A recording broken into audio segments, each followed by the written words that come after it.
우리가 지금 이제 사회가 성장하고 이제 고도화 이렇게 됨에 따라서 우리가 늘 결핍이 있는 것 같아요. 늘 우리가 부족함이 있는 것 같고, 그래서 저만 할 때에도 이 남편들이 별로 준비를 하지 않아도 됩니다. 그냥 팔다리만 붙어 있어도 결혼하는데 문제가 되지 않지만, 요즘 이제 결혼하기 위해서 남편들이 요리도 잘 해야 된다고 그런 얘기도 제가 들었습니다. 전기도 갈 줄 알아야 되고, 그렇죠? 이렇게 참 어려운 시대를 이제 마치 우리가 살고 있는데, 그런 세상이 요구하는 그런 요구 가운데, 그래서 우리가 부족한 것, 결핍이 있을 수밖에 없는데, 우리를 가장 불안하게 만드는 결핍이 무엇일까요? 내가 이 시대를 살아가면서, 오늘 청년을 살아가면서 세상이 요구하는 수없이 많은 요구 가운데, 내가 이런 것이 필요하구나, 직장을 위해서는 이런 것도 필요하구나, 결혼을 위해서는 이런 것도 필요하구나, 이것이 나를 두렵게 하고 조급하게 만드는 것들이 무엇인지를 한번 생각해 볼 수 있는 이 시간이 되기를 원합니다. 근데 이것이 이 시대가 우리 가운데 요구하는 내용이지만, 단순히 이것이 오늘날의 문제뿐만 아니라 이미 성경 안에서도 이 하나님의 복음을 가지고 있는 자들 가운데서 그렇게 도전하고, 또한 우리를 흔들려고 하는 어떤 이렇게 밑바닥에 깔려 있다는 사실을 우리가 말씀을 통해 살펴가게 되는데, 사실은 이 야곱의 인생을 통해서도 우리가 그것을 분명히 알게 됩니다. 야곱의 인생을 정리해 보면, 야곱의 인생은 그걸 느꼈던 삶이에요. 결핍을 느꼈던 삶이에요. 장자권이 나에게 주어지지 않자 그 결핍과 그 두려움으로 인해서 내 힘과 내 능력으로 굉장히 많은 노력을 해봤던 인생이 야곱이었어요. 그렇죠? 그런데 그런 결핍의 불안감을 가지고 이제 살아갔던 인생 가운데서 그의 인생 깊이 하나님을 만나고 나서 이제 그가 바뀐 모습들을 보게 되는데, 특별히 오늘 본문은 굉장히 우리 가운데, 오늘 살아가는 저와 여러분 가운데 여전히 야곱과 같이 우리의 부족한 것을 가지고 불안하고 두렵고 무엇인가 얻으려고 하는 이 시대 가운데 귀한 신앙에 도전을 주는 장면이 오늘 본문 가운데 있는 거예요.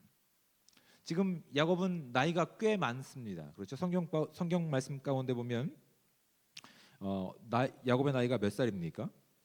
9절 말씀에 보면 130년이 됩니다. 100하고 30년이 더 산 시간이 되는 거예요. 그 많은 시간을 살면서 야곱의 인생을 정리해 보면, 자신이 없었던 그 결핍을 가지고 그것을 채우기 위한 두려움과 또한 조급함 가운데 살아왔던 인생인데, 그의 모든 시간 가운데 함께 하신 하나님께서 그를 바꾸셔서 오늘 그의 변화된 삶을 가지고 오늘 우리가 어떠한 인생을 살아야 되는지에 대해서 하나님은 우리가 도전하고 계시는 거예요. 오늘 본문은 그렇게 하나님의 계획과 주권 가운데서 130년이 된 야곱이 이제 바로 왕 애굽에 가서 자신의 마지막 인생을 이제 의탁할 수밖에 없는 그 상황 가운데 있는 거예요. 그렇죠? 참 어떻게 보면 야곱의 인생을 보면 참 막막합니다. 편안한 인생이 없습니다. 늘 떠돌이 인생이었어요. 어디 한 군데 정착할 수도 없었고, 또 거기서 뭔가 좀 안락을 취하려고 하면 하나님께서 그의 발걸음을 다른 곳으로 옮기셔서 그것을 의지하지 않고 오직 하나님의 말씀과 하나님의 약속만 의지하는 인생으로 그를 바꿔가고 계시니 얼마나 고단한 인생입니까? 그 마지막 좀 편안하게 쉴 만한 나이가 됐는데도 또 그의 고향을 애굽이라고 하는 나라로, 하나님의 약속이 있는 곳으로 옮기시니 참 믿음의 사람들은 고단하다, 우리가 느낄 수밖에 없죠. 고단하시죠? 믿음의 고백이죠. 고단합니다. 얘기하지 않습니까? 목사님, 신앙생활하는 게 너무 어렵다고, 사는 게 너무 어렵다고, 우리 가운데 주어진 숙명 같은 것 같아요. 신앙생활 하기가 만만치 않아요. 그렇죠? 늘 옮겨야 되고 고민해야 되고 기도해야 되고 하나님의 말씀 가운데 매달려야 되고, 그런데 그 모든 시간 가운데 하나님이 함께 하시자 야곱은 변했어요.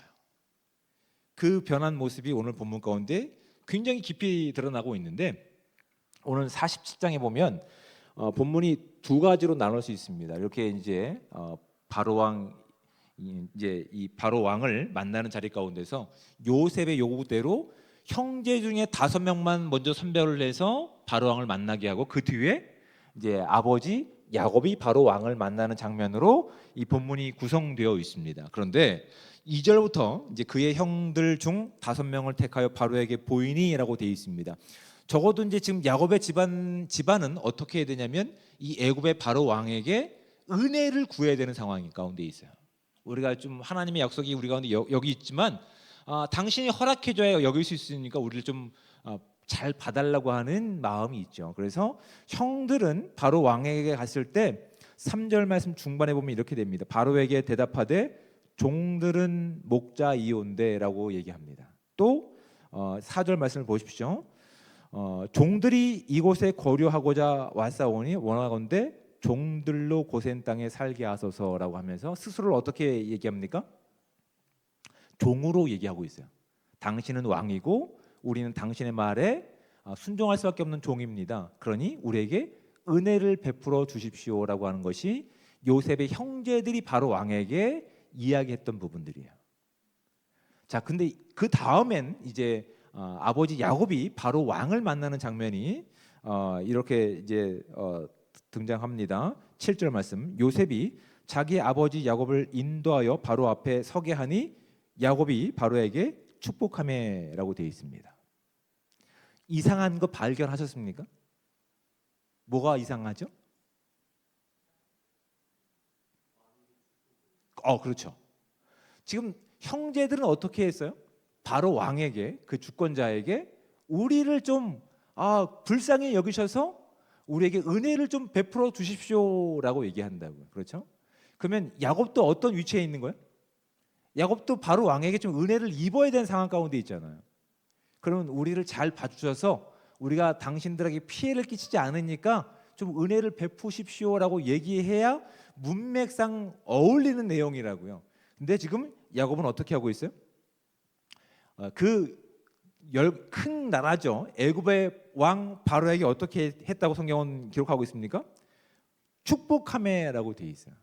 여기서 사용되는 히브리어는 이제 하나님께서 사람을 상대하실 때 축복, 은혜라고 하는 그 바락이라고 하는 단어를 쓰는데 그렇게 씁니다. 성경의 용례들을 보면 어떤 축복이라든지 아니면 복을 요청하다 아니면 찬양하다 아니면 덕담하다라는 어떤 이렇게 이 해석으로도 사용될 수 있는데 자, 그럼 어떤 의도로 지금 야곱은 바로 왕에게 이 단어와 이 표현을 썼을까요? 덕담했을까요? 축복했을까요? 경배했을까요? 하나님께 복을 요청하게 되는 거죠.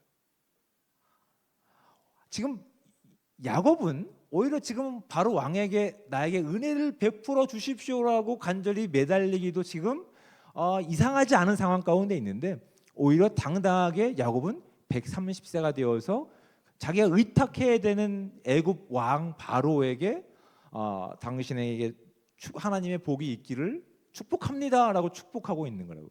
자, 거기에 대해서 재미있게도 8절 말씀을 보십시오. 바로가 야곱에게 묻되 내 나이가 얼마냐라고 얘기합니다.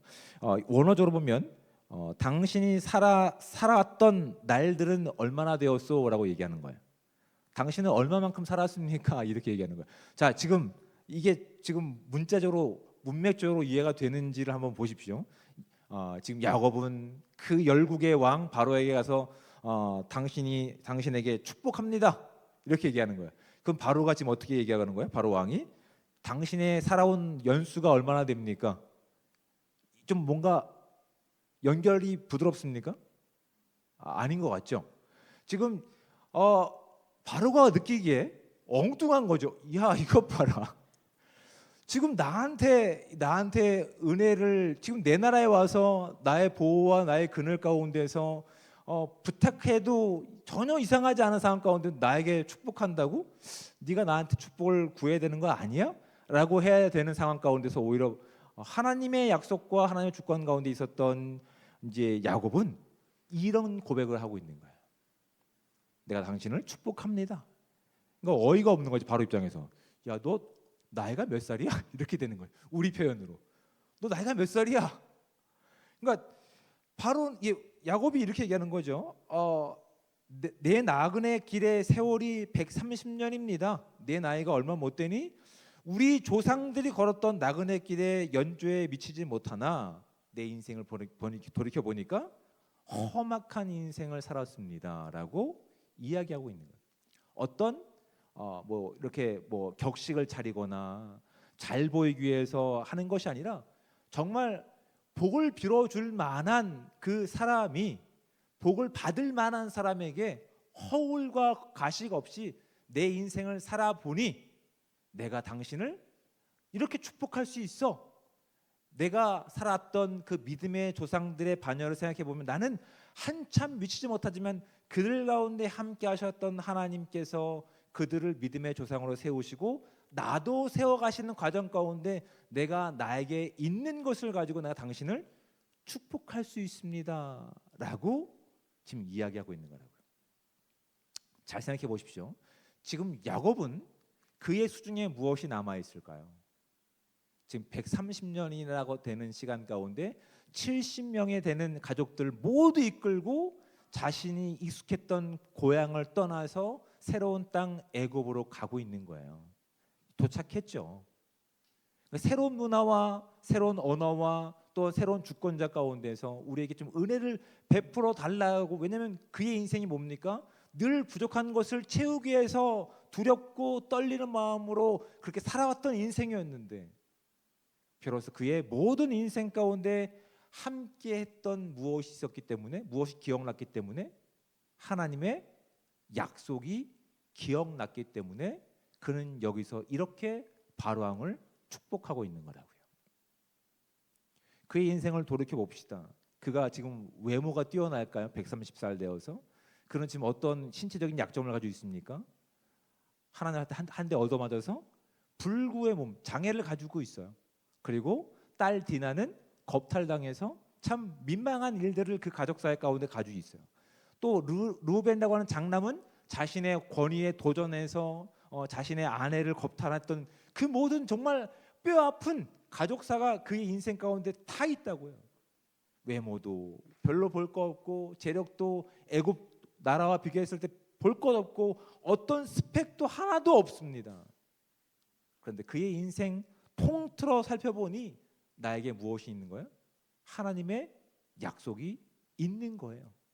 외형적으로 바라봤을 때 나는 지금 대제국 애굽이라고 하는 나라에 내가 그늘에 숨쉬고 살아야 되지만 그건 지금 누구 가운데, 누구 섭리 가운데 있다는 사실을 고백하고 있는 거예요. 이것이 하나님의 손길 가운데 있는 거야. 하나님의 주권 가운데 있는 거야.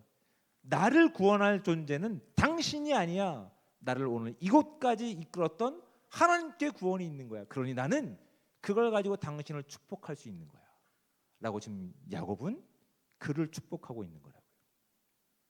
오히려 반전의 역사가 있는 거야. 그 나이 130살이 되어서 어떤 것도 내세울 만한 것이 없는 빈털털의 인생이고 나그네 길이지만 지금 이 외국에 나와서 자신의 인생을 의탁해야 되는 순간이지만 비로소 영적인 눈이 떠졌던 그는 그의 인생 가운데 하나님의 약속과 축복과 생명이 담겨 있다는 사실이 너무나 확실하기 때문에 바로왕이 어이가 없을 정도의 축복을 야곱은 그에게 하고 있는 거예요. 여러분, 우리가 이 땅을 살아갈 때 우리의 부족한 것을 가지고 세상이 요구하는 것 가운데 우리는 무엇을 채울지 몰라서 마치 야곱의 이 순간이 오기 전까지 전전긍긍하며 달려왔던 우리의 모습들이 있는 것 같아요. 여러분, 성공의 자리 가운데서 그래서 무엇을 증명하시려고 합니까? 내가 성공하면 그들을 축복할 수 있을 것 같습니까? 내가 잘 되면 그들에게 복을 나눠줄 것 같습니까? 아니요. 오히려 하나님께서 성경의 인물들을 선택하셔서 그들의 인생 가운데 깊이 개입하셔서 우리의 인생에 있어서 진짜 복이 무엇인지를 야곱의 인생을 통해서 우리가 지금 도전하고 있는 거라고요. 그 복은 시대가 바뀌면 바뀌는 것이 아니에요. 남편이 되기 위해서 요리를 잘해야 되고 운전을 한 손으로 해야 되고 이런 조건들은 늘 바뀝니다. 그건 복이 아니에요. 근데 우리는 거기에 대해서 부족하니까 채워야 되는 것 아닌가라고 하면서 마치 야곱이 지금까지 오는 시간 가운데 늘 전전긍긍하며 애쓰고 빼앗기 위해서 사기꾼의 모습으로 살았던 그 모습들을 오늘 우리가 그렇게 살고 있지는 않는가라고 반문해 볼 수 있다고요. 하나님은 우리 가운데 함께 하시며 그 변함없는 약속이 함께 하시며 그 약속이 이루어지는 과정 가운데서 하나님 나를 사용하고 계신데 그것이 복음인데, 그것이 진짜 복인데 어느새 그 복이 사라지자, 그 복이 되지 않자 이 땅에서의 필요한 것들, 부족한 것들이 우리 삶 가운데 지속적으로 유혹하고 있는 것이죠. 너 이것 없이 어떻게 복음을 전할 수 있을까? 이것도 안 됐는데 어떻게 복음을 전할 수 있을까? 우리가 속고 있는 것들이죠. 내가 하나님의 복음을 전하기 위해서 이런 것도 갖추고 있어야 되나? 아니요, 우리 야곱의 인생을 바라보시기 바랍니다. 그는 지금 어떤 것도 내세울만한 것이 없습니다. 오히려 이방 땅에 가서 이방 왕에게 머리를 굽히며 그의 어떤 그의 보호를 구해야 되는 상황 가운데 있다고요. 근데 오히려 그는 당당하게 하나님께서 주셨던 그 복이 자신의 인생 깊이 새겨져 있는 것을 가지고 바로 왕을 축복하고 있는 거라고요. 여러분, 저와 여러분의 인생 가운데 담겨 있는 것이 무엇입니까? 저와 여러분 가운데 주어져 있는 것이 무엇입니까? 우리가 무엇을 복음이라고 얘기합니까? 그건 순간순간 바뀌는 것이 아닙니다. 그건 우리가 만들어가는 열정과 의욕에 담겨 있지 않습니다. 하나님께서는 영원하신 분이시고 그 약속을 수정되거나 변경되지 않기 때문에 우리 가운데 복이 있는 거예요.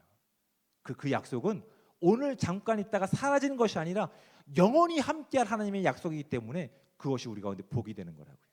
그리고 그것이 우리 가운데 질글 같은 우리의 인생 가운데 담겨 있어서 심겨 있어서 우리의 시간과 우리의 삶을 통해서 그것이 드러나기 때문에 하나님의 선택을 받은 하나님께서 우리의 구원자이심을 믿음으로 고백하는 저와 여러분 가운데는 이것이 진짜 복이 되어야 된다고요. 오늘 또 우리는 그 인생을 살아갈 텐데 여러분, 이것이 야곱의 인생 가운데만 있는 것이 아니에요. 여러분, 신약 성경에 보면 사도행전 이제 4장에 보면 어떤 이야기가 있냐면 그 앞에는 이런 얘기가 있습니다.